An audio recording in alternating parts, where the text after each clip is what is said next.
creatives, community, kind folks, yes, and Kitty. Welcome to RPG with DBJ. Today is Monster Monday, and today's theme, well, this week's theme is the weather. I decided to use the term Maelstrom because we want to get a little bit extreme with some of the things we talk about. Just to start off, get a little preamble and whatnot. I see you guys talking in the chat. Although this isn't a breakfast thing, we here in the States have a Krispy Kreme donuts. It's a chain place, and for one of the most decadent fare foods, they make a Krispy Kreme bacon cheeseburger. It's absolutely delicious, although it's a little bit. It's like one of these things that you kind of feel guilty afterwards. So yeah, it's pretty terrible though. I mean, it's excellent to eat. It's just like, it just makes you feel like, wow, I can actually hear my veins collapsing and clogging up. It's so decadent. Anyway, guys, so this week's theme, Ricker says, I just feel guilty hearing about it. Oh yeah, it's one of those things like, I need to have it, but I really shouldn't. Anyway, so this week's theme, as brought up by Dead Man, the storyteller himself, wanted to bring up the idea of weather. Now, of course, you guys know me. I'm the self-appointed third pillar-ist. So, of course, this is going to be down my alleyway, but we're going to make it a little broader with some of the other days. But today, of course, are Maelstrom monsters. Monsters that are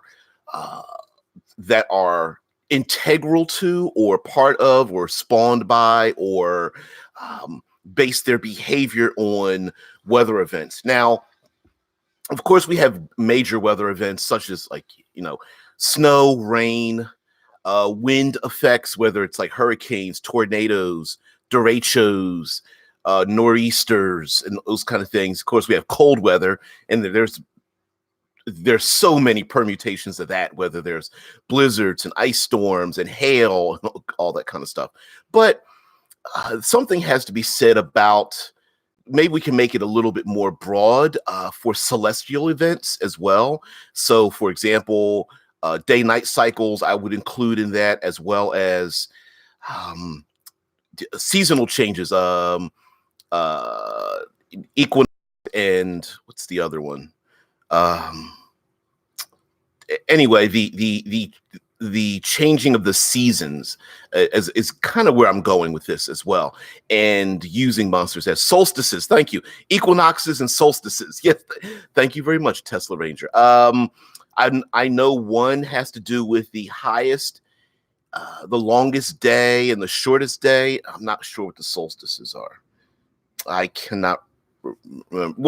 One has to do with the longest and short day cycle, and the other one has to deal with it's like tilting of the earth or something. I can't look it up because I'll be top headed.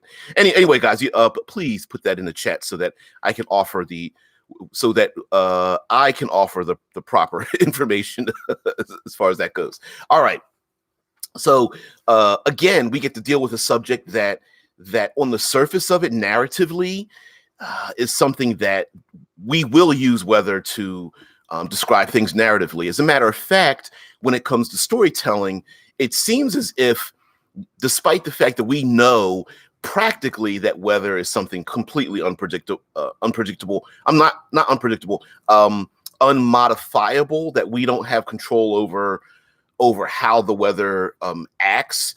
We do have locations where we can reasonably assume what kind of weather patterns they're going to be, such as the tropics versus the far north, but we don't have the ability to control it.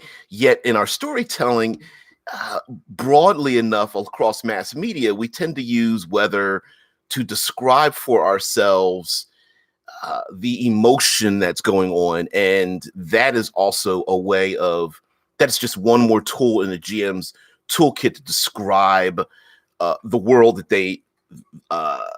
that exists in and around them. Dead Man Storyteller says solstices are the longest and shortest day equinoxes are the equal length day and night. Yeah. Okay. Thank you very much for that. I couldn't remember which one was which, and I couldn't remember what the other one stood for. I was like, I know one's long and short day. What's that? Couldn't remember. And strangely, this isn't strange. Very ancient peoples were able to garner a lot of information about the weather and its impact on the world pretty early in the development of humanity, as far as if you want to, I guess you could call it a technological, well, not technology, it's more of the use of the environment. So when creating when creating ancient peoples in your world, if you're playing like a Dungeons and Dragons or that type of game, the idea that there's at least some people who are extremely familiar with weather patterns and celestial events. I'm sure there will be those individuals, even if it's only passed down through word of mouth. Rika says, thunder shale, rock monsters that wake up during thunderstorms as they become charged with electricity and get discharged to build up charges. Oh, I like that. Rika says, sadly, the summer solstice is now behind us.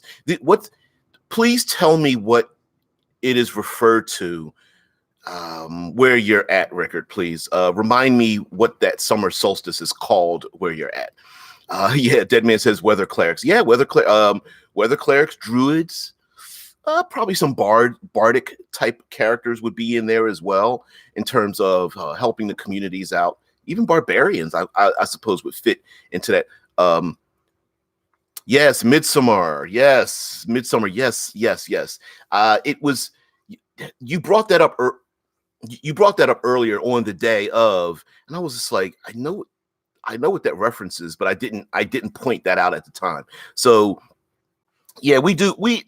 It's not really celebrated here in the States, but it is brought up as they'll say, hey, it's the first day of summer or last day of spring or the first day of winter, and it in some ways relates to like the longest day, shortest day, the equal day, that kind of thing.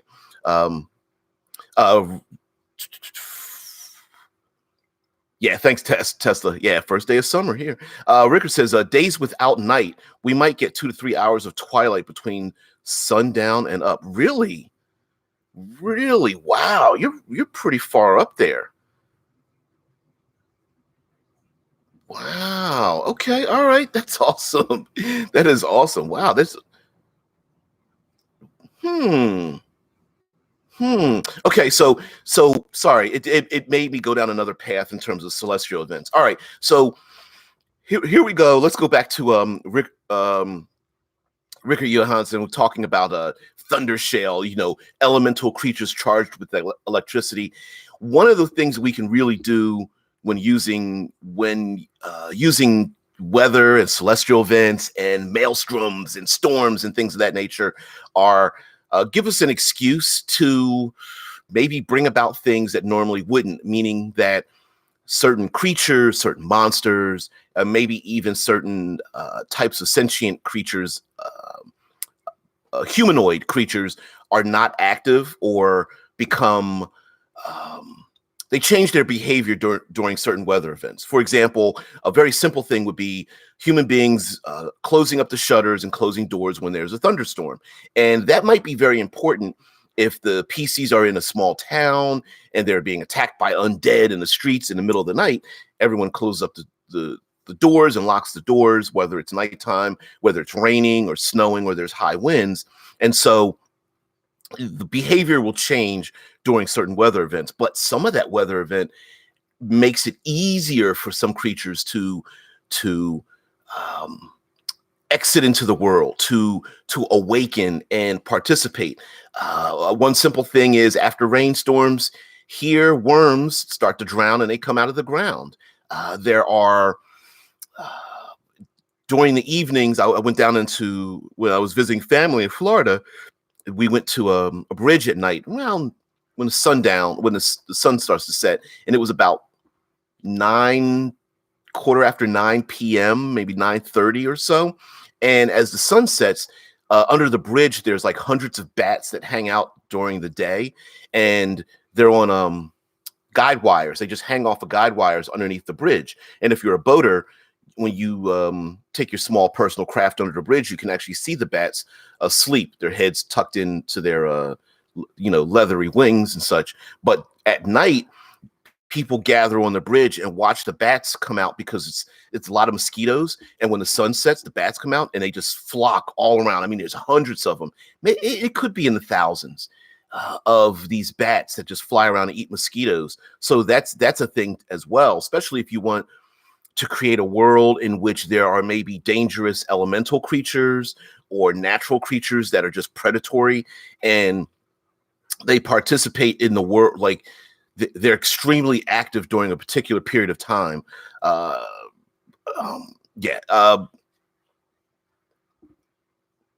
Rickard says on the same latitude as Anchorage, plus or minus a little bit. Really? Okay. Oh, so you're pretty far up north, latitudinally speaking. That's pretty interesting. I've always wanted to know. Hey, Vince, what's going on? I always wanted to know what that would be like. I mean, for example, there's the movie 30 Days of Night with the vampire creatures that go to, and I believe in this Alaskan city, or even further north than Alaska. Could be a Canadian city. Anyway, they go to this outpost that is, under the 30 Days of Night during that time period. And like the game Within the Ring of Fire, role-playing that game that takes into account those celestial events, it's possible that there could be maybe a predatory animal that goes around in the deep night, and as the days get longer, these creatures that patrol in the evening, not just vampires, but something, maybe something more bestial or wild or whatnot, more predatory, is able to run around during the nighttime hours as opposed to the daylight hours. Vince says, how about making a pantheon based on weather? So a sun god and a fall god and a wind god? I could see that. Sorry, Rickard says it sucks during winter, perpetual darkness. It's awesome during summer, though. That is awesome. I'm sure I could imagine there's lots of reasons, and any excuse you can get to get out in the sunlight, no matter what time of day or night it is during that period of time, I'm sure is awesome. And kind of cool to see a sun that never quite sets and just comes right back up again. That's probably amazing. I would love to see something like that. Now, Vince brings up a pantheon based on the weather, and I could imagine a pantheon where some gods wax and wane in their power. Again, bringing up Within the Ring of Fire, the role-playing game, there are 77 thrones, and each day represents a throne. And in that game, there's a different godlike being that sits upon a throne for each day. So each of the 77 days is named after one of the gods. I could imagine, much like Apollo riding his chariot through the sky for the sunlight, and then having, disappearing, behind the moon or wherever Apollo goes, that there may be a pantheon of gods that shares how the world operates. The rain god, like you said, the fog god, the god of cold and summer. And as each one fades in and out, whether it's due to battle and combat, or whether it's due to an agreement made amongst the gods, that some powers might be more applicable, where some others might like fade away, which might be kind of cool. I mean, you could imagine a sun god maybe applying life and healing that's completely ineffective at night when the lunar god, shows its face, or vice versa, something like that. Rickard says, well up north there is sunlight 24/7. So, wow. So the odds might look like 9 o'clock or 1400 hours in terms of light. Really? Real hard. I never lived in that kind of environment. It's intellectually I can understand it, but emotionally it's hard for me to wrap my head around it. Tesla Ranger says Dragonlance had this with Kinsmoons, or is it Krinsmoons? It's Krynn, the world of Krynn and Dragonlance. Full moon gives wizards more power, new moon less. Ooh. Yeah, in what's the other role-playing game? Werewolf the Apocalypse and the subsequent Werewolf. Can't remember what the second edition was. Second, and there's a third edition as well. But one of their character traits was when you play a werewolf, you pick what kind of moon you were born under, and you could very well have a world where the positioning of the planets and the moon and the sun and the time of day and the kind of weather could have a dramatic effect on the weather. Maybe even like characters having multiple spell lists, maybe, or only having certain abilities or having benefits to certain abilities at particular times of day. That'd be kind of weird, but yeah. Oh, I was going to bring up Pitch Black. Vince says, wouldn't it be weirdly cool idea that the weather around the month or year is always exactly the same? So you know when it rains exactly. That's a possibility too, is in terms of one hint. I'm going to bring it back up again. One hint from the role-playing game Within the Ring of Fire is that as each divinity ascends a throne, which means each day, that their abilities, it happens on the exact same day in the exact same 77-day cycle.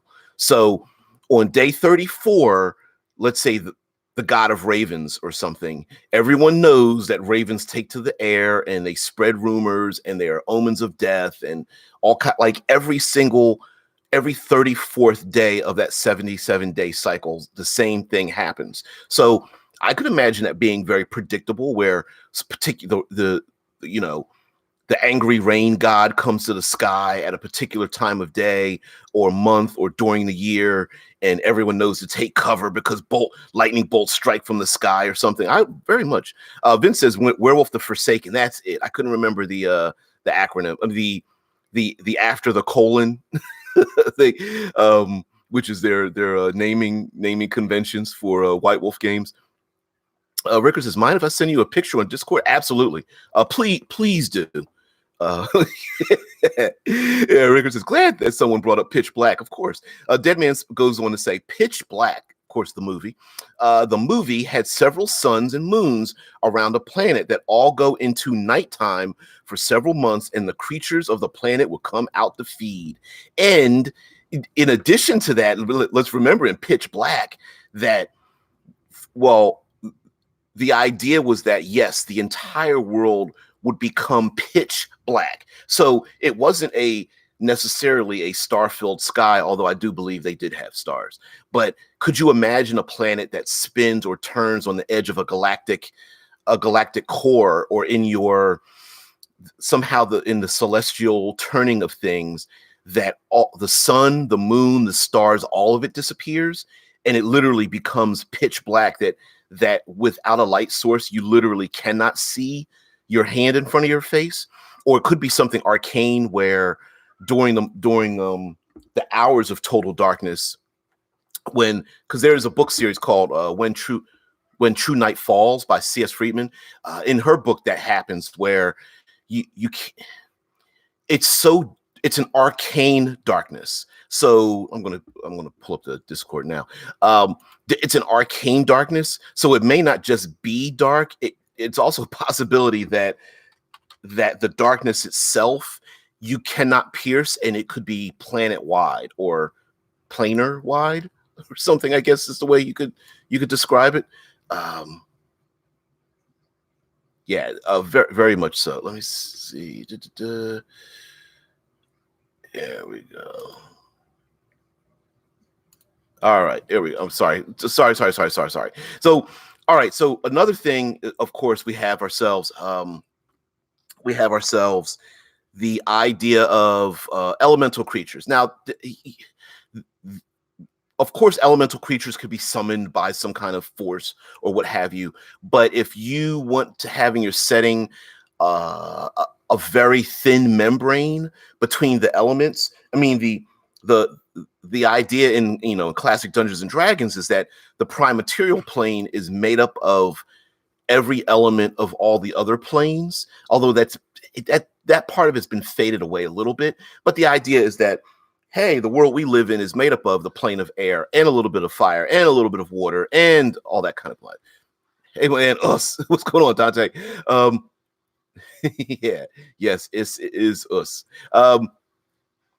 So elemental creatures coming through particular thin membranes. It's possible that our weather is either a side effect of the membrane splitting, or that our weather is something that causes the elemental creatures, like they almost wait for those of events where they are for them to punch through to our world, so that um, summer isn't something that naturally happens. It's possible to have summer happen because it's an arcane effect. Even though people can predict it, it's possible. Oh, the membrane between the plane of fire or the radiant plane or whatever the case may be is thin during this period of time on our world, and so these creatures come forth, and so the sun blazes hotter. Maybe you can go even more grand with it, where flames shoot out of the sky, and people get baked in the streets and whatnot, and you have to really survive against the harshness of the fire until the membrane thins when it comes near the plane of air and water, and maybe that's where frost comes from. Yeah. Yeah. Finn says, when it's sunny, your fireball hurts even more. I could imagine that too. Although, again, you want to spread that spotlight around, unless you're playing something like Dark Sun, where the entire world is devastated by this scourge of magic, which is another one of their reasons for Dark Sun existing. In your setting, you could actually have, instead of one specific weather event that takes over the whole world, like an entirely storm-ridden world or an entirely sun-baked world, it could be that all the weather systems outside of some maybe limited locations, a certain city states that live on the ley lines of the passive activity of the weather, it's possible that traveling too far away from these protectorates means that the weather is just completely chaotic. Like, yes, people getting struck by lightning is a normal thing. People being frozen to death moments outside of their tents is a normal thing. 250-mile-an-hour winds that can lift horses and carts and vehicles or what have you is a common thing, and that may be a thing in the world based on the season and the region and even particular times of day. Rickard says creatures that hibernate until the right elemental conditions are met. Winter solstice might be cold-based creatures, summer solstice being fire, so traveling lands might be extra dangerous. And here's a way to grant your players a benefit for them in immersing themselves in the world by them learning to predict the dangers that are in your world. So, for example, there may be a specific danger during the day where there might be a separate danger during the nighttime. And then there might be a particular danger during the rainy season versus the particular danger during the summer season or the winter seasons and such. And there might be a slight blending of the two, such as how sometimes there are summer rains and then there's thunder blizzards or thunder snow, or there are hurricanes and tornadoes that also have electrical storm. Like there might be a slight blending, but it also may be a way for players to circumvent certain dangers based on their knowledge of what might come about or which hours certain creatures or certain dangers are about. And you could actually make it quite lethal for your players if you want to make it a very survivalist kind of thing, such as maybe the electrical storms are so bad and kill so many people that no one travels out during the thunderstorms, and everyone knows the thunderstorms last exactly 2 hours, right? And there's raining and flooding and bolts of lightning strike out of the sky. But if the players need to get to the MacGuffin, they might have to risk going out into these dangerous storms, and that might be where the tension builds for your player characters. Deadman says Pokemon does this with things like bright sunlight boosting fire attacks, rain boosting water attacks, snow boosting ice attacks, etc. And you could make maybe like a random list I'm looking at you, Vince. You could make up a randomized list, or maybe players are able to spend like some kind of a moxie or inspiration, fate points or something to maybe bring an alignment of the celestial events, or maybe there's like certain die rolls, like, you roll 3d6 and each die represents a particular day or an weather system or something that comes about that the people can predict further on or whatnot. Might be kind of cool. Vince says, in Houses of the Blooded, an intelligent storm exists that some characters can speak to and prevent themselves from being harmed by it. Ooh, yeah. Imagine making a rain dance party in an RPG. Yeah. But you know what? That's another way. We're an intelligent bunch, and we know about biology. We know about meteorology. We can get on, Wikipedia and Google certain events because of the scientific methodology. But imagine a world where it's just controlled by the whims of divine beings. Now, when I say the whims, it doesn't necessarily mean it's random, but it's possible for, a Tempest cleric to speak to the Tempest beings or avatars or the gods themselves and say, hey, listen, we need to travel across this place. Could you please calm it down? And maybe they're like, yeah, maybe there's a dome of protection around certain PCs just because of their relationship with certain elemental creatures. And that might draw a lot of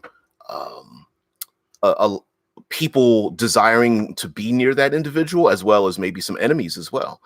It's possible your relationship with the Tempest gods might incur the wrath of the blazing sun gods or something. And of course, they may have with them like the good and bad. The good is, well, we need sunlight, and with just enough sunlight, plants grow and spring comes about. Yet the evil part of it is just like complete dehydration and starting fires and that kind of stuff. Rickard says, say 2 weeks on both sides of the solstice and equinoxes, so that the danger starts building up and culminating on the celestial event, and then winds down afterwards, but doesn't go away right away. And I like that. Dead Man says there's a homebrew Pokemon RPG online, of course. And I like the idea of like ramping up the danger. And here again is where our ability to foreshadow certain events, especially in our world, like we're world creating, and basically letting the players know, hey, in 3 days this is getting worse, or when multiple bolts of lightning strikes the mountaintops or something, that the storm god's angry and is awaking, or the membrane between the worlds is letting the storm elementals come through when the storm giants and cloud giants are on a rampage, or whatever the case may be.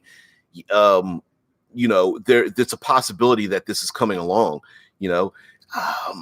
Rick, oh, sorry, almost missed something.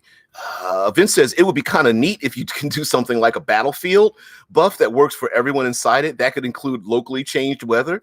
Yeah, weather doesn't necessarily need to be random. It could literally be an exact square over a battlefield where it rains.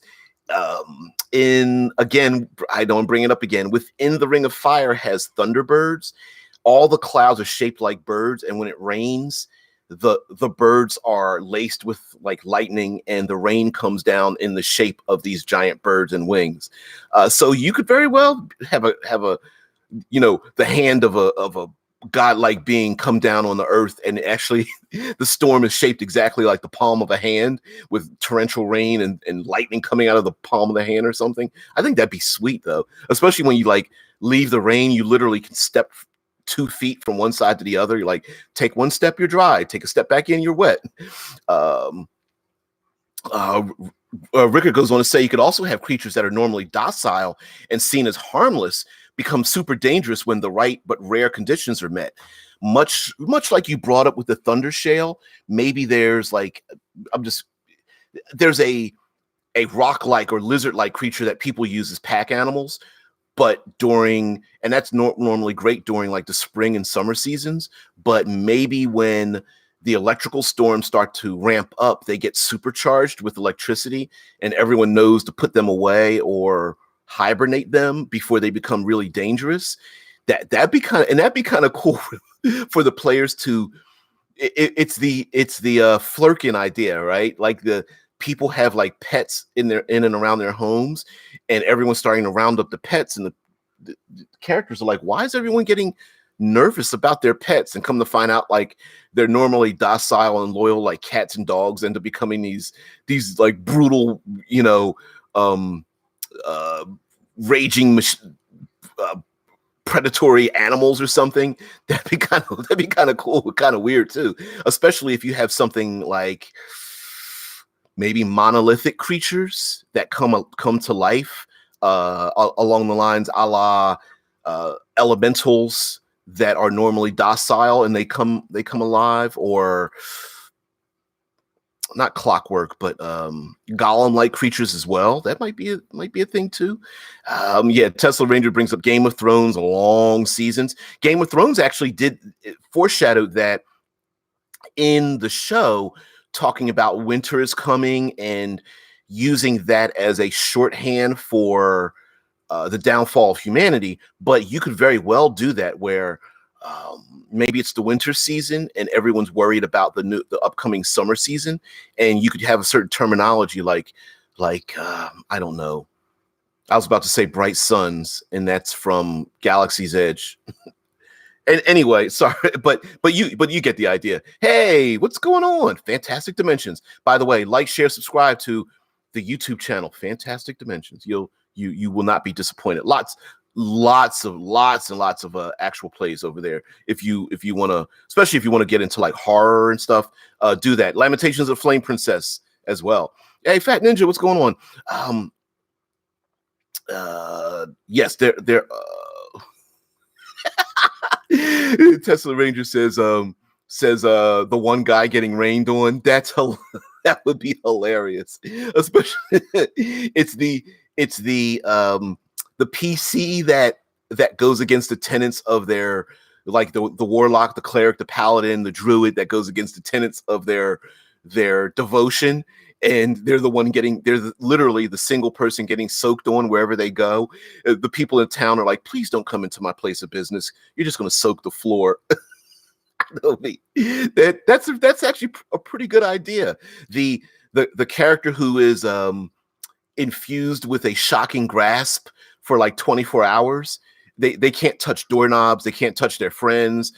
They get injured and their friends can't come over and try to heal them because they'll get zapped as well. Oh man, that's funny. I love that though. Vince says, yeah, but he can't really change the weather. But it has similar effect from like lightning bolt spell, which can send one lightning each turn in a certain area. Daikaju? Trying to figure what that means. Vince says, but imagine making combos, a party specialized in rain combat that can trigger special skills in it, or hiding in thick rain. Ooh. Might be a way for you to create more if you're using a game system that doesn't have a lot of specialization, especially if you're using like a rules light system, like I am fighter, I am wizard, I am rogue, and that's about it. Maybe something like in the ICRPG or any of the other OSR things, derivative games, maybe there's a specialization like weather specializations, such as like the ranger that specializes in winter versus storm season versus summer or something. I could see that. I think that makes a lot of sense too. I think it makes a plenty of sense. Rickard says, going back to the monsters, awaken storms.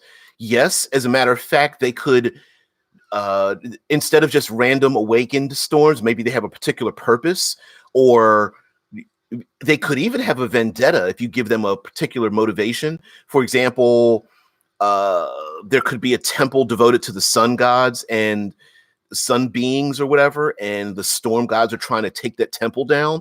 So the storms aren't random. They're literally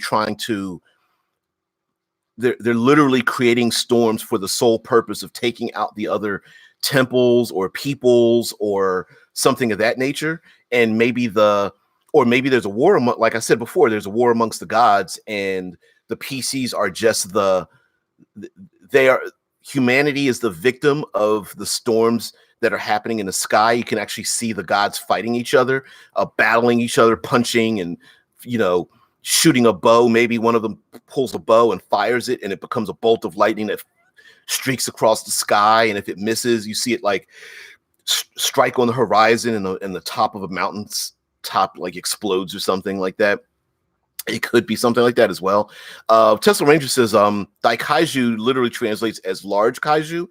I assume that, but I didn't want to say that, and refers to the larger monsters. I agree with that.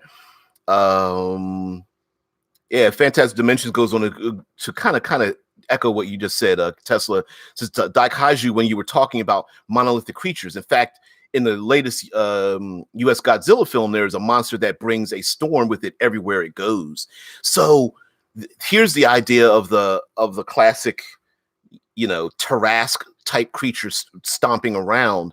Maybe there are multiple types of these creatures that change the landscape and bring with them a storm, or maybe they are fueled by the storms. And if it wasn't for humanity maybe singing certain songs or doing certain rituals to keep the weather systems at bay, these things would awaken. And once they're awakened, the weather systems follow them. So like you said, there might be a Daikaiju that brings with it storms, and once the people see the storms, they're like, oh shoot, like this thing is on the horizon somewhere. We've got to get out of here because it's going to stomp around.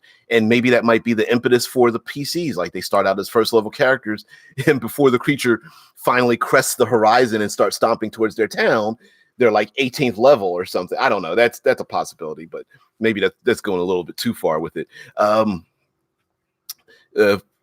Fantastic Dimensions says kaiju actually just means weird monsters.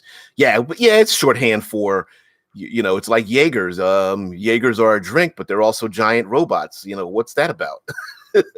I'm being stupid. It says no size specification in the actual translation, hence Godzilla and the like are Daikaiju. Yeah. Yeah.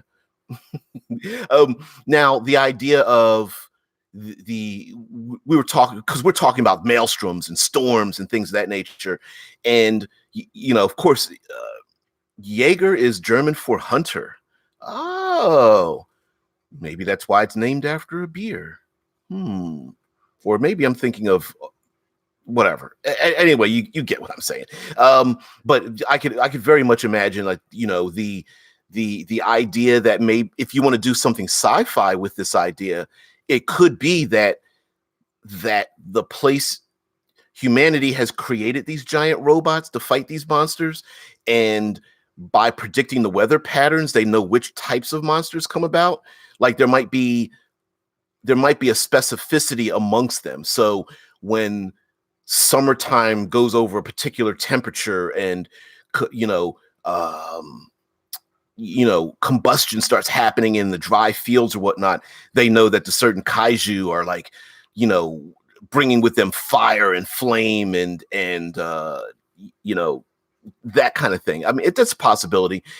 Also when it comes to storms and the prediction of the storms and their events, it's a great way for us to of course, I know we're going to bring this up in Third Pillar Thursday, but it's a great way for you to bring up the hazards it will cause when the PCs are going after the MacGuffin. So, for example, PCs fighting goblinoid army, and storm starts to come across the horizon, and everyone and their mom looks up in the sky, and it's like, and they look at each other and they're like, listen, we're fighting each other, but we all need to get the hell out of here. And so maybe they all run for shelter, and it might be kind of this strange dichotomy of like, yeah, we don't like each other, but we need to stick with each other to survive long enough for the weather systems to pass, for us to go back out in the open, for us to continue our conflict with each other. So that might be kind of a weird thing. Like it may be that to leave someone in the elements might be considered wrong. Socially, it might be a social faux pas in this world of massive storms and such. So yeah, that might be a thing. Yeah, there we go. Always got to get a squirrel in there. A squirrel. What? um, you know, the sorry, you guys. Now the squirrel distracted me. Okay, the other part of using storms and weather and celestial events is that you could literally change the landscape of your world could change based on from one moment to another. So an example would be PCs travel north and it's sunny. When they come back south and there's during the rainy season, that the nice pristine plains of grass and smell of flowers that smell of jasmine and whatnot is completely gone, and now the entire place is like a floodplain or completely flooded or something of that nature. Yes. Yes, Rickard, I sure did get squirreled by the squirrel. Squirrel. Wait, squirrel. Yeah, I sure did. So it's possible that you could have a setting where this would be okay. Follow me on this, and this might be difficult. I challenge someone to do this. Go to something like Incarnate or a map building type of template, and then make a map for your world based on each season. So, or based on the weather or something. So, rainy season, you may have like instead of rivers, there might be these huge like inner lakes, and there's very little ground to walk on. And then maybe there's a winter map where certain areas are frozen solid, and there's all the lakes freeze over, and maybe there's even icy peninsulas that connect maybe there's an archipelago that's connected from the frozen seas or something. And then maybe there's another map for the summertime where certain areas are like on fire and lava pours down from the mountainsides or something like that.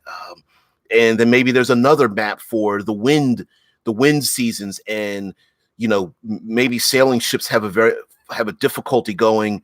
Like, for example, maybe the rivers flow in the opposite direction, or sailing ships can only flow in one direction because the winds are so powerful, or something like that. Maybe even having an effect on like ground-based things like earthquakes and mudslides and stuff.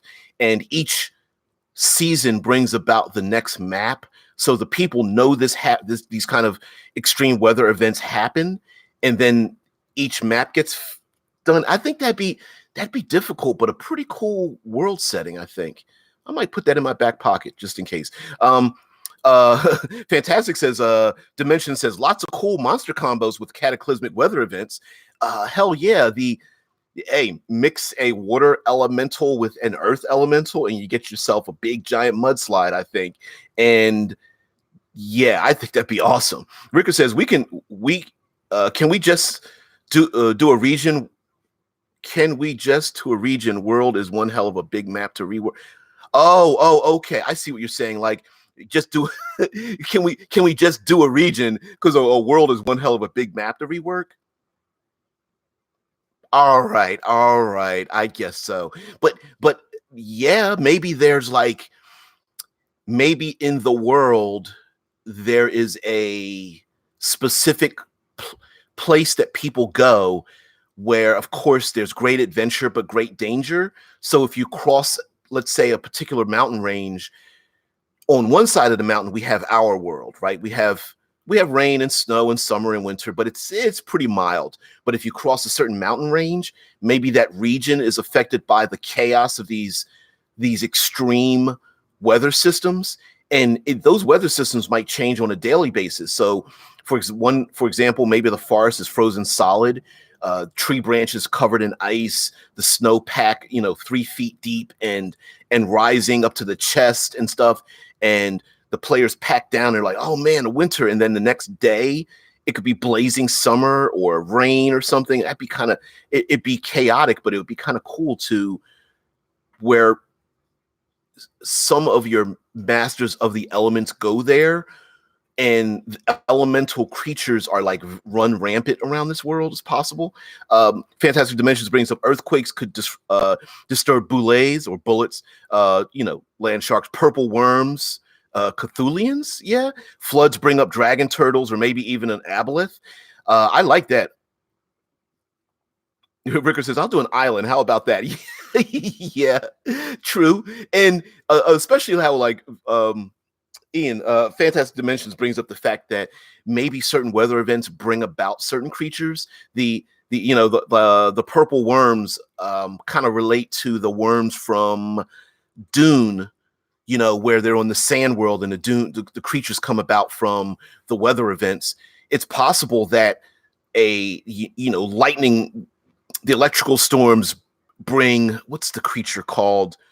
Oh, the Behir, Behir, that's electrically charged or something out of the ground or out of the mountainsides, or I don't know, the blue dragons come out the party or something like that. It could be something of that nature where when the PCs predict the weather, they're like, uh-oh, the we're getting torrential rains. That means the bullets are going to come out of the ground and start attacking people because they'll drown if they stay in the shallow earth or something. I mean, that's a possibility as well. Charlie, hey, what's going on? The Lindworm? Are you talking about? Is that the worm from the Magic the Gathering series? Like they're like forest landworms or something like that. Anyway, Dead Man says, or a genie is asked for nice weather for a region, and the genie relocates the bad weather to somewhere else. Ooh, that's a thing too. Maybe, ecological warfare, kind of.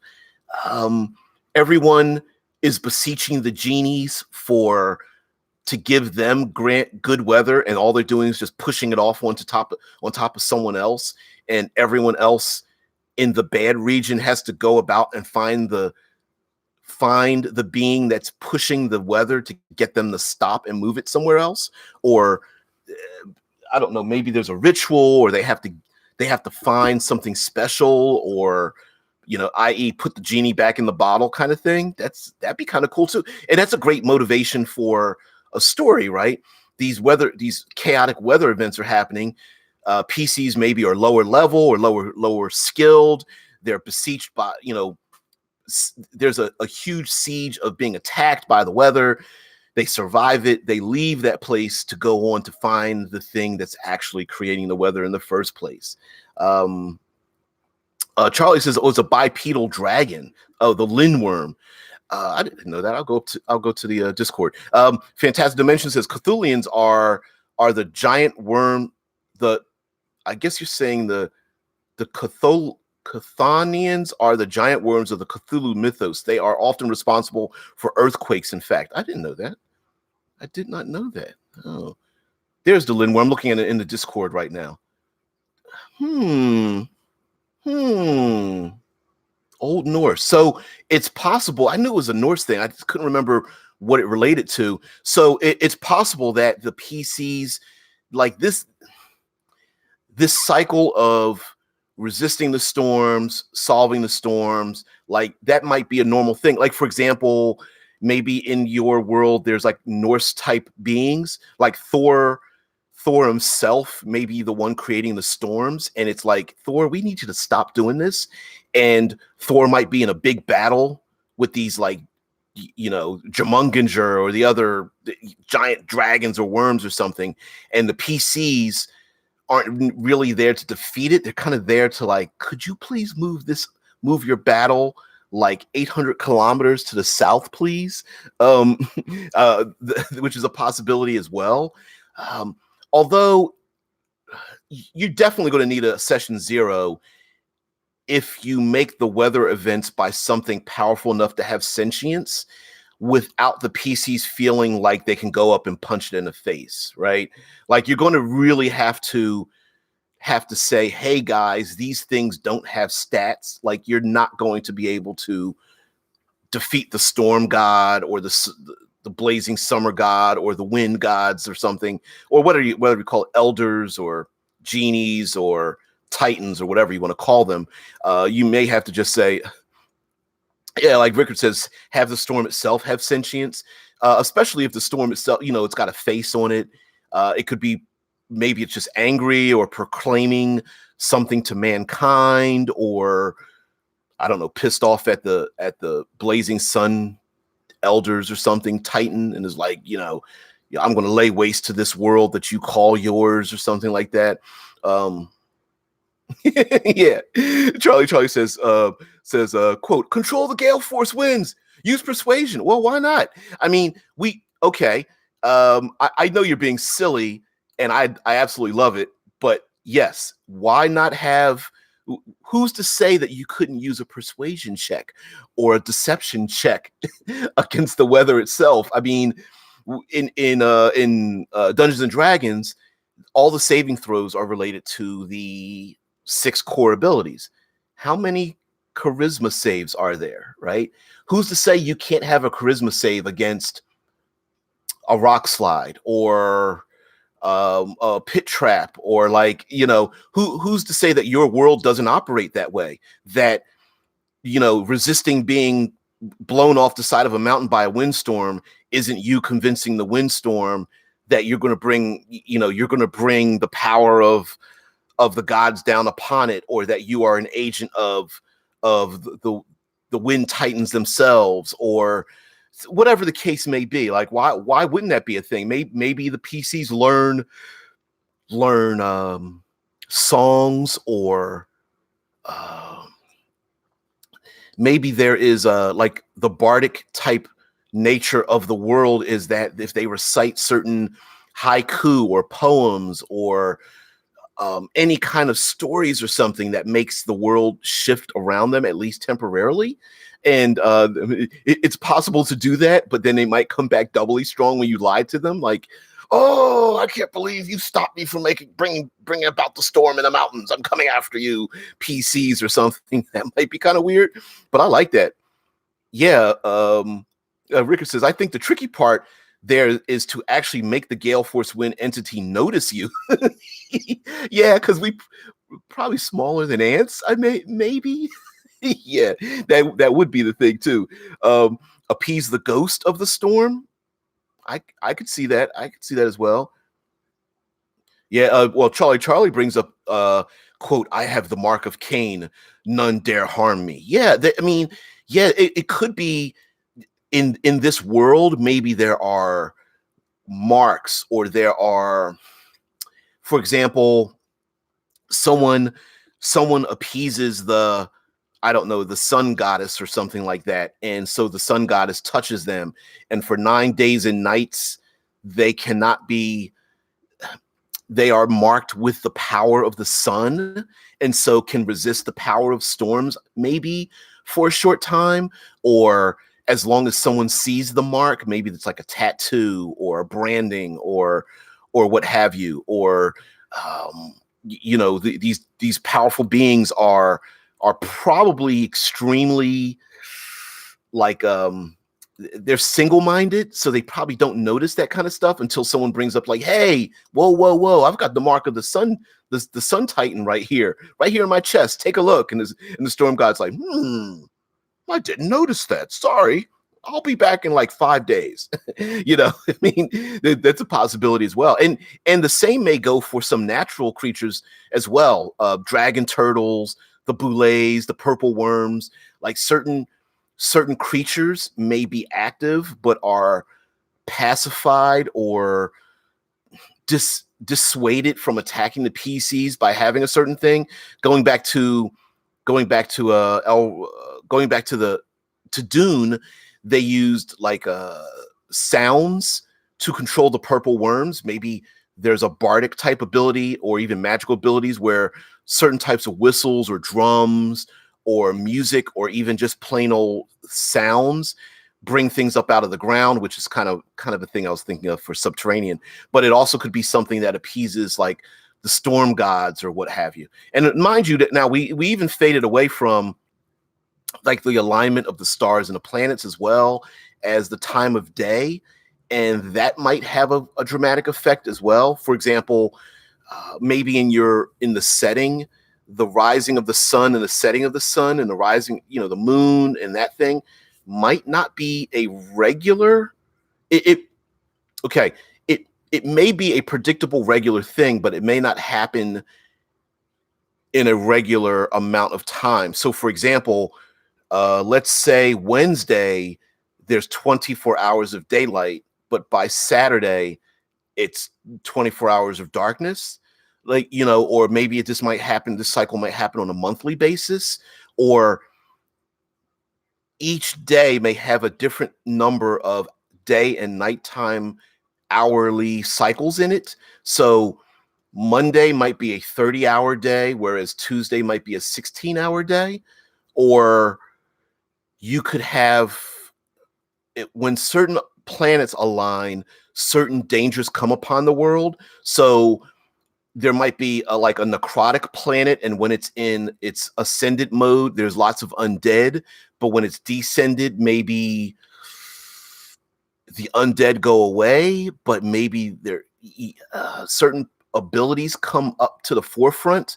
So you could maybe make a planet for each creature type.